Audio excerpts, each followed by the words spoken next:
Notre invité ce matin, Robert Ménard, bonjour. Bonjour. Maire de Béziers, ancien journaliste, on l'oublie parfois, Oui, Robert mais Ménard. moi non, 30 ans, journaliste. 30 ans. Le 18 juin, nous sommes le 18 juin, aujourd'hui tout le monde est gaulliste, tout le monde rend hommage à Charles de Gaulle. Marine Le Pen, par exemple, qui est restée hier 2 heures sur l'île de Sein, d'où sont partis de nombreux compagnons de la Libération, on va pas refaire l'histoire, 128 habitants à l'époque qui ont rejoint de Gaulle, l'Angleterre au péril de leur vie. Alors, 2 heures hier, le 17, des habitants qui ne voulaient pas qu'elle vienne, qui lui ont tourné le dos, les habitants de l'île de Sein qui ont été traités pas parfois, par Marine Le Pen, de militants d'extrême gauche antifascistes. Franchement, Robert Ménard, est-ce que cette escapade n'a pas été un fiasco ? Écoutez, moi je vais d'abord vous dire, avant de faire un commentaire sur l'escapade, quand même d'aller piétiner la gerbe déposée au monument mort, je trouve ça un brin indigne pour pas être pire que ça. Ensuite, bien sûr que tout ça est de la politique politicienne, mais alors, pardon, je suis pied noir, donc sur De Gaulle, je suis prudent, vous avez compris, parce que en même temps, je souris à cet unanimisme qui fait que, attendez, on peut dire que Marine Le Pen fait de la politique, mais Macron, il fait quoi quand en ce moment il est gaulliste? Je vous ai dit, tout le monde est gaulliste. On est d'accord. Jean-Luc Mélenchon, Marine Le Pen, Emmanuel Macron. Et vous trouvez pas ça un peu ridicule? Enfin, je veux dire, ça discrédite même la parole politique quand vous savez l'histoire, le passé, les analyses des uns et des autres. Et puis moi, je vous le redis, comme pied noir, je fais la différence entre l'appel du 18 juin et puis De Gaulle, décolonisateur. De Gaulle qui s'est appuyé sur l'Empire en 40 et qui le décompose, qui le détruit 20 ans plus tard. Alors c'est quoi? C'est une posture gaullienne de la part de Marine Le Pen? Justement, c'est quoi? Je pense d'abord c'est une façon de se démarquer une nouvelle fois de son père, je pense, et de la vieille garde du Front National, puisqu'elle c'est le Rassemblement National, je crois qu'il y a ça.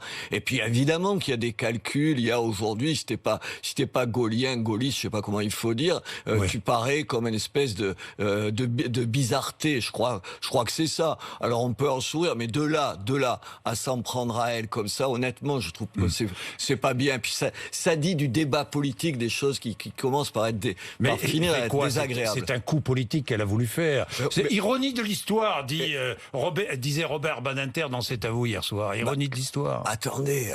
C'est une ironie de l'histoire. Bien sûr, quand on connaît l'histoire du Rassemblement National, vous avez compris que moi, par rapport à ça, je fais attention. Mais encore une fois, Macron à Londres, c'est quoi ? C'est quoi? Il incarne l'indépendance, la souveraineté, les forces de la nation. Mais vous plaisantez ou quoi? 2 minutes. Je veux bien qu'on critique l'un. Et moi, je suis pas à défendre qui que ce soit, mais pas pour dire que le chef d'État, lui, il aurait, je sais pas quelle posture gaulienne. Ça fait doucement rire quand même. C'est le match qui est engagé. En fait, est-ce qu'elle a voulu là engager le match avec Emmanuel Macron? Encore une fois. Oui, c'est ça. Et c'est à ce match-là qu'il faut s'opposer. Je vais vous le dire. Vous vous opposez à ce match-là. Mais moi, je veux pas, comme Emmanuel, mon époux, je suppose qu'elle dit la même chose, je dis d'elle parce qu'elle est députée aussi. Moi, je veux pas me résigner à une défaite annoncée de Marine Le Pen. Pourquoi? Parce que s'il y a le match en 2022, elle va perdre. Mais bien sûr, elle est la garantie, l'assurance vie de Monsieur Macron. Elle est la certitude pour Monsieur Macron qui sera chef de l'État. Et je veux pas ça, mais vous plaisantez. Mais pourquoi? Mais parce qu'elle va perdre, pourquoi elle va perdre? Mais parce qu'elle incarne pas une opposition. Elle incarne une opposition protestataire, mais en même temps, quand vous aspirez à être chef de l'État sur un certain nombre de terrains économiques, sur un certain nombre de postures, il faut être réaliste. Aujourd'hui, un candidat du Rassemblement National, comme ça, étiqueté Rassemblement National, je vous garantis qu'il sera pas chef de l'État. Mais regardez, son ex-compagnon, Louis Alliot. Moi, je suis allé le soutenir, Louis. Je suis copain avec lui. Donc, c'est pour vous dire que c'est pas de la politique que je fais là. Louis Alliot, je suis allé le soutenir à Perpignan. Qu'est-ce qu'il fait, Louis Alliot? Vous cherchez sur ses affiches le logo du Rassemblement National. Il n'y a pas l'ombre d'un logo. Et d'ailleurs, il me demande à moi de venir le soutenir parce que je ne suis pas au Rassemblement National. Tout le monde connaît mes désaccords avec eux et tout. Mais en même temps, on incarne. Louis Alliot est en marge du Rassemblement National. Il s'y met parce que sinon, il sera jamais élu. Il sera jamais élu maire de Perpignan. Enfin, vous êtes du Midi, vous savez bien qu'il n'y aura pas un maire étiqueté Rassemblement National. Pourquoi, Robert Ménard? Pourquoi? Pourquoi? Parce Parce que aujourd'hui, autour du Rassemblement national, vous réunissez pas une majorité de gens. Parce qu'ils incarnent sur le terrain économique une vision folle de l'économie, mais pareil que Oui, mais quelle que vision Mélenchon. folle? Enfin, attendez, ils sont systématiquement à côté de la réalité. Peut-être que j'ai appris en étant maire qu'il fallait être réaliste. Les finances, ça existe, les comptes, ça existe. Vous pouvez pas toujours être pour des augmentations de salaire, vous pouvez pas être pour la retraite à 60 ans. Ça ne tient pas debout. Tout le monde le sait. Alors je veux bien que dans l'opposition on dise n'importe quoi, et M. Mélenchon il est un spécialiste comme le Rassemblement national de dire n'importe quoi sur ce terrain-là, mais enfin les gens savent bien au fond d'eux-mêmes, même si ça vous fait plaisir. Si je vous dis on va tripler votre salaire, vous allez dire il est un peu démago. Et c'est ça. Moi la démagogie, je veux plus entendre parler. Ce que j'ai appris 6 ans à la mairie à Béziers, c'est que tu peux dire n'importe quoi quand tu es dans l'opposition. Quand tu es dans l'opposition. Il y a une très belle phrase de Raymond Aron, c'est Alain Finkielkraut qui le disait, je lisais ça, je cite peu le genre, mais je trouvais que c'était bien. Raymond Aron, il disait chaque fois, avant toute plaidoirie ou tout réquisitoire, il faut se poser une question, qu'est-ce que je ferais à leur place ? Qu'est-ce que je ferais ? Sérieusement, qu'est-ce que je ferais ? Et que ce soit le Rassemblement national ou que ce soit Mélenchon, il se pose jamais cette question-là. Sinon, il dirait pas les conneries qu'il disait. Alors, mais quel rassemblement faut-il, à vos yeux, pour battre Emmanuel Macron, puisque c'est votre objectif ? Regardez ce que j'ai fait à Béziers. 68% des voix, je suis le maire le mieux élu de tous les maires français d'une ville de plus de 75 000 habitants. Il y a 40%, c'est pas moi qui le dis, c'est un sondage, 40% des gens qui ont voté Mélenchon qui votent pour moi maintenant. Pourquoi ? Parce que j'essaie à mon niveau. On pourrait peut-être essayer à d'autres niveaux. Ce sera un débat. Mais vous à mon pourriez essayer, vous, à d'autres niveaux ? Il faudra essayer. Mais moi, avec quelqu'un. Vous pourriez essayer, par exemple, à la présidentielle ? Mais écoutez, on verra. On verra pas pour moi. On verra pour cette sensibilité. Moi, je resterai pas insensible à ça. Je resterai pas à l'écart de ce débat-là. Avec Emmanuel, on restera pas. On pèsera de tout notre petit poids. Mais on pèsera avec Emmanuel Ménard, votre épouse. Vous pèserez Robert Ménard. Bien ça veut sûr. dire quoi ? Que vous pourriez ou qu'elle pourrait être candidate à la présidentielle ? Attendez, ou qu'on pourrait soutenir quelqu'un. On pourrait soutenir quelqu'un. Mais vous pourriez ou pas ? Ou elle ? Aujourd'hui, c'est pas d'actualité. Oui, aujourd'hui. Attendez, aujourd'hui, ce n'est pas d'actualité. Il y a un certain nombre de gens qui aujourd'hui, je pense par exemple à tous les gens autour de Michel Onfray, vous savez, de sa revue. Oui. Il y a tout un courant aujourd'hui qui se dit, on peut pas laisser faire un face-à-face, je le redis, entre Marine Le Pen. Et moi, attendez, Marine Le Pen, je la trouve courageuse, je la trouve opiniâtre, je lui trouve une énergie, mais elle ne sera pas le prochain chef de l'État. Et moi, je ne veux pas que ce soit. Mais M. elle a des Macron. limites ou quoi ? C'est pourquoi elle ne sera pas. Non, mais ce qu'elle représente, les idées qu'elle représente, elles ne sont pas aujourd'hui majoritaires. On ne peut pas avoir ces postures-là toujours protestataires. Il faut être un minimum consensuel. Il faut réunir un certain nombre de gens. Dieu sait que je suis critique sur un certain nombre de situations et sur un certain nombre de problèmes. Et j'ai les mêmes positions qu'elle sur l'immigration et tout. Mais ça ne suffit pas. Ça ne suffit pas pour convaincre. Il faut convaincre une partie de la droite. Attendez, moi, dans ma ville, je sais pas, les Républicains, ils ont fait moins de 5% des voix. Pourquoi ? Parce que cet électorat-là qui pense à peu près la même chose que nous sur tout un tas de points. En revanche, sur l'Europe, sur les questions économiques. Vous êtes européen, vous êtes mondialiste d'une certaine manière. Je suis pas mondialiste, mais je suis européen. Oui. Attendez, l'Europe, là, pendant la crise de coronavirus, ça n'a pas été terrible. Mais enfin, vous pouvez pas imaginer que sur un certain nombre sur la scène internationale, la France, elle va peser sans l'Europe. Comment ? C'est que vous êtes jamais promené dans le monde. Enfin, moi, j'ai passé ma vie avec Reporters Frontières dans le monde. Vous savez bien que la France, sa voix est pas suffisante. Alors, quelle alliance avec qui ? Avec les Républicains, vous voulez les trouver. Mais en même avec les Républicains. Mais pas avec le Parti républicain. On fera jamais d'alliance entre les États-majors. Mais vous n'avez pas de états-majors. leader. Il n'y a pas de leader. Quel leader ? Attendez, c'est oui, ça. votre leader. Moi, je le cherche. Et eux, leur leader, François Baroin, Xavier Bertrand, Jacob. Bon, enfin, c'est le vieux monde. Ils ont tous été ministres. On n'en veut plus de ces gens-là. On sait s'ils avaient fait leurs preuves, ils avaient qu'à les faire quand ils étaient ministres. Enfin, vous rigolez. Vous croyez pas que je vais voter pour eux ? Et il y a tout un tas de Français qui veulent plus ça. On veut un visage nouveau, un visage qui a pas été. Vous avez une petite idée ? Comment ? Oui, j'ai des idées, mais on verra. Robert Ménard. Robert Ménard. J'ai été 30 ans journaliste, alors vous ne me ferez pas dire ce que je veux pas dire. Non, là, c'est raté. Mais vous avez quelques idées. Mais bien sûr qu'on a des gens, des noms en tête et tout. Maintenant, il faut les transformer. Tiens, donnez-moi un nom. Non, là, je ne donnerai pas, ça se fait pas comme ça. Non, mais comment? La seule chose, la seule chose que je ferai, la seule chose à vous dire, c'est que je ne resterai pas étranger à ce débat-là. Et aujourd'hui, je n'irai pas me ranger derrière ni les Républicains, ni le Rassemblement national, bien entendu pas la gauche. Il faut faire apparaître quelqu'un, un nouveau visage. Et Louis Alliot sera dans votre sillage avec vous ou à côté de vous? Je sais pas, il faut le demander à Louis. Moi, je m'entends bien avec lui. Je pense qu'il est ce qu'on a fait à Béziers, s'il m'invite chaque fois, c'est parce que ça lui sert un peu de modèle. À lui de prendre son importance par rapport à son propre parti. Le communautarisme, est-ce que la République est en danger? Mais bien sûr qu'elle est en danger. Mais je vais vous dire quelque chose. Oui. Jean-Jacques. Oui. À Béziers, dans tout un tas de villes, il n'y a pas des scènes comme Dijon tous les matins. Oui. Bien sûr, Dieu merci, c'est pas à l'image de la France. Mais ce qui fait Dijon, le soubassement est le même partout. Il y a un abandon des choses, mais avec des vraies raisons. Moi, je vois des représentants de l'État, un sous-préfet, un préfet m'expliquer, mais comme ils le font ailleurs. Attendez, on va pas envoyer la police dans ces quartiers-là parce que ça va être le souk. Enfin, ils disent pas le souk, ils vous disent ça va être l'émeute. Alors, on se tient tranquille, on les laisse faire leur petit trafic et on n'intervient pas tous les matins pour pas les gêner. C'est ça, concrètement. Et sur place, dans un certain nombre de quartiers, la police, c'est elle qui est victime de violence. C'est elle qui est victime de violence. C'est elle, de temps en temps, qui est victime aussi de racisme. C'est ça la réalité. Et Dijon, c'est que le plus spectaculaire. On a abandonné ça. On a abandonné pas ces quartiers. C'est pas la police qui a abandonné ces quartiers. C'est l'État. C'est les préfets, les sous-préfets qui demandent à leur police de ne pas aller dans ces quartiers-là. Aujourd'hui, la politique de la ville. Attendez, les quartiers. J'entendais le maire. Votre police municipale va dans ces quartiers-là? Non, elle n'y va pas. On peut pas y aller. On peut pas y aller sans l'autorisation de l'État.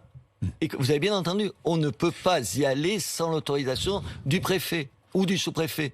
C'est ça la réalité, les gens, ils ne le savent pas. Ils nous reprochent de ne pas envoyer la police municipale. Mais moi, je ne peux pas l'envoyer sans l'autorisation du sous-préfet. C'est ça la réalité. Et les gens en face, vous croyez qu'ils n'ont pas compris que c'était ça ? Ils n'ont pas compris. Alors on me dit, nous on détruit par exemple, là j'étais en début de semaine, on a détruit plein de logements. On met plein d'argent dans ce quartier. Vous avez vu à Dijon tout ce qu'ils ont mis comme argent dans ce quartier, ça marche pas. La bonne question c'est pourquoi ça marche pas ? Pourquoi ça ne marche pas malgré tout l'argent qu'on met dans les quartiers ? Bien, Robert Ménard, le régalien, les questions de sécurité, c'est la faiblesse d'Emmanuel Macron selon vous ?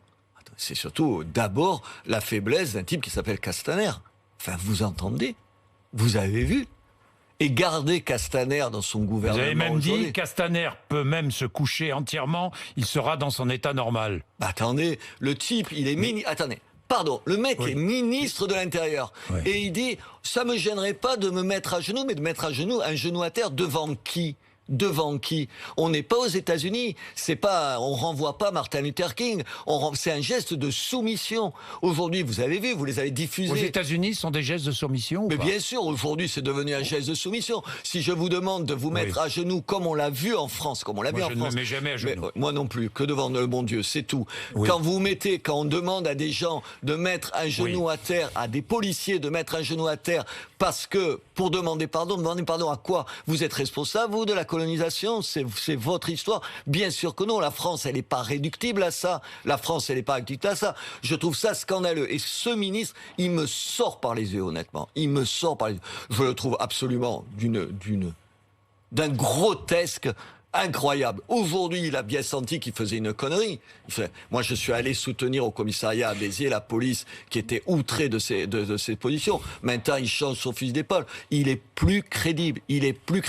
Il a donné tellement de signes même pas de relâchement, d'abandon face à cette violence de ces espèces de petits voyous. Juste, il faut qu'ils s'en débarrassent. Vous parliez de George Floyd des États-Unis. La comparaison faite entre George Floyd et Adama Traoré est faite en France par certains.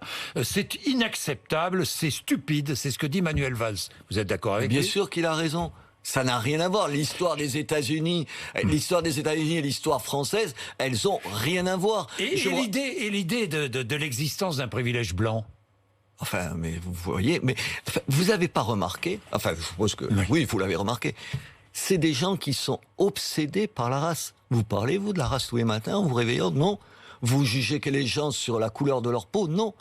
Aujourd'hui, il y a tout un courant racialiste qui ne juge et qui ne vous demande de juger les gens qu'à partir de la couleur de leur peau. C'est des racistes. Moi, c'est une question que je me pose jamais, je me suis jamais posée. Et attendez, on se connaît depuis 30 ans, je me suis battu pour des gens dans le monde entier, je me suis jamais demandé quelle était leur religion et la couleur de la peau. Je n'ai pas à m'excuser en tant que blanche, dit Marion Maréchal. Elle a raison ou pas? Bien sûr qu'elle a raison. Mais personne ne lui a demandé de s'excuser, Robert Ménard. C'est pas vrai. Aux États-Unis, c'est autre chose. Oui, mais attendez. Est-ce que vous n'avez pas remarqué que tout ce qui se dit aux États-Unis, 10 ans après, il y a une espèce en particulier d'une gauche française, qui le reprendra sans hésitation. Mais écoutez Mélenchon. Écoutez ce qu'il dit Mélenchon. Tenez, j'ai repris juste un mot de Mélenchon, parce que quand même, il faut pas déconner de temps en temps. Il dénonce, je le cite, il parle des syndicats de policiers, il dit c'est pour les syndicats qui réclament le droit d'étrangler les gens. Parce que les syndicats de policiers, les policiers, ils réclament le droit d'étrangler les gens. Enfin, comment vous pouvez dire un truc pareil? Vous avez-vous le sentiment, enfin vous le savez, la différence entre un pays démocratique et un pays qui l'est pas, moi j'ai passé ma vie dans des pays qui n'étaient pas démocratiques, c'est qu'un flic dans un certain nombre de pays non démocratiques et de petites tyrannies, c'est un type qui vous met en danger. Pourquoi vous vous sentez en danger, vous, quand vous croisez un policier? Bien entendu que non. Mais peut-être que je ne suis pas en danger parce que je suis blanc, que je vis dans un quartier favorisé. Vous, Robert Ménard, parce que vous êtes maire de Béziers. Mais peut-être que si j'habitais dans une banlieue difficile de la région parisienne, par exemple, je me sentirais peut-être en danger. Non? Et peut-être que si vous étiez flic, vous vous sentiriez un peu moins en danger. Mais je me sentirais aussi peut-être en danger, effectivement, dans les quartiers en question. De la même manière. Attendez, moi je me mets à la place spontanément de la police. Je suis toujours éveillé. Tout à l'heure, je regardais les images juste avant dans le journal. Vous savez ce que je vous dis? Je vais vous dire quelque chose des policiers. Je les trouve héroïques de pas s'énerver plus que ça. Vous avez vu le type qui s'est fait casser la figure et tout. Que ses copains à côté ne foutent pas une trempe aux types qui viennent de faire ça à leurs potes, honnêtement, je les trouve, on devrait leur donner la Légion d'honneur pour faire ça. Parce que je ne sais pas si j'aurai ce calme-là. Alors les policiers, plutôt que de montrer, bien sûr qu'il peut y avoir des erreurs, bien sûr qu'il peut y avoir des dérapages, mais quand même, l'immense majorité des policiers, d'abord ils nous protègent de ces petits voyous, ils nous protègent de la délinquance, et ils font preuve d'un stoïcisme. Vous seriez capable, vous, si votre pote, il était roué de coups sous vos yeux, de dire je le dégage et j'en fais pas plus. Et en prenant la mesure de ça. Vous niez tout acte violent de la part de policiers? Mais bien sûr que non. Ou tout comportement raciste ou propos racistes de la part de policiers? Mais bien sûr qu'il y a... Attendez, il y a des journalistes qui doivent être violents, il y a des journalistes qui doivent être racistes, pardon, il y en a. Est-ce que vous diriez qu'il y a un racisme systémique, enfin ce mot à la mode là, parmi tous les journalistes? Non. Il n'y a pas un racisme chez les policiers. Mais comment l'imaginer? Je vous rappelle, pour la petite histoire, parce que je suis pas sûr que tous les gens en tête, dans l'affaire Traoré, sur les 3 policiers, je regrette de le dire, 2 sentiers, c'est-à-dire sont noirs, pour parler clairement. Qu'est-ce que ça veut dire? Que ça veut dire, eux, ils sont racistes, détestent les noirs. Mais enfin, il faut arrêter de dire des conneries, quand même. Robert Ménard, j'en reviens à la politique. Vous allez créer un nouveau parti? Non, il faut pas créer des partis. Les gens, ils en peuvent plus. Oui, d'accord, mais il faut bien structurer un mouvement. Si vous voulez agir. Il n'y a que l'élection présidentielle qui compte en France. Vous le savez. Est-ce que Macron, il a créé un parti quand il a été candidat? Non. Il faut refaire la même chose. La droite, elle est nulle, notre droite. Elle n'a pas retenu un certain nombre de leçons. Les gens, ils veulent plus de parti. Moi, j'ai été élu.